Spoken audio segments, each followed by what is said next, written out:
என் கையில இருக்க இந்த அல்ட்ராஸ்ல 6 வேரியன்ட் 22 சப் வேரியன்ட் இருக்கு. இந்த 22லயும் எந்த வண்டியை நம்ம சூஸ் பண்ணலாம் வாங்க பார்ப்போம். நீங்க 4 பேர் போறதுக்கான ஒரு கார் எடுக்கிறீங்க, சேஃப்டி முக்கியம், ஃபீச்சர்ஸ் நிறையவே இருக்கணும் அப்படின்னு நினைச்சீங்க அப்படின்னா என் கையில இருக்க இந்த அல்ட்ராஸோட கிரியேட்டிவ் எஸ் வேரியன்ட் உங்களுக்கு சூட்டபிளா இருக்கும். ஸோ இந்த கிரியேட்டிவ் எஸ்ல மட்டும்தான் டாடா கொடுக்குற 3 இன்ஜின் ஆப்ஷனும் 3 கியர் பாக்ஸ் ஆப்ஷனும் அவைலபிளா இருக்கு.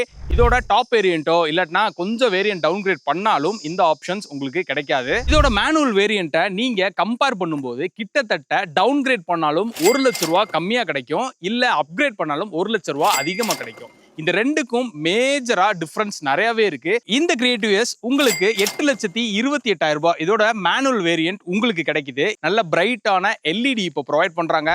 உள்ள பாத்தீங்கன்னா நல்ல பெரிய சைஸ் இன்ஃபோடைன்மெண்ட் வந்துருது. அது போக நம்மளுக்கு அண்டத்தை சப்போர்ட் வருது, ரியர் ஏசி வன்ஸ் வருது. இந்த மாதிரி நல்ல ஃபீச்சர்ஸா லோட் பண்ணியே இந்த கார் வந்து நமக்கு கிடைக்குது. இந்த கிரியேட்டிவ் எஸ் உங்களுக்கு அஃபோர்டபுளா தெரியல, எனக்கு சன்ரூஃப்லாம் வேணாம், நார்மலா இருந்தாலே போதும் அப்படின்னு நினைச்சீங்க அப்படின்னா நீங்க கிரியேட்டிவ்னு ஒரு வேரியன்ட் வந்து இருக்கு. இதுல இருந்து ஒரு 40,000 இருந்து 50,000 ரூபாய் அதுவும் கம்மியாகும். சோ அந்த வேரியண்ட்டை நீங்க சூஸ் பண்ணலாம். உங்களுக்கு கிரியேட்டிவ் எஸ்ல என்னென்னலாம் நம்மளுக்கு ஃபீச்சர்ஸ் கொடுத்துருக்காங்க, சேஃப்டி ஃபீச்சர்ஸ் எப்படிலாம் அப்டேட் பண்ணிருக்காங்கன்றத ஒரு தனி வீடியோவே போட்டிருக்கேன். அதை போய் செக் பண்ணி பாருங்க, உங்களுக்கு யூஸ்ஃபுல்லா இருக்கும். மறக்காம இந்த வீடியோவை யூஸ்ஃபுல்லானவங்களுக்கு ஷேர் பண்ணிருங்க.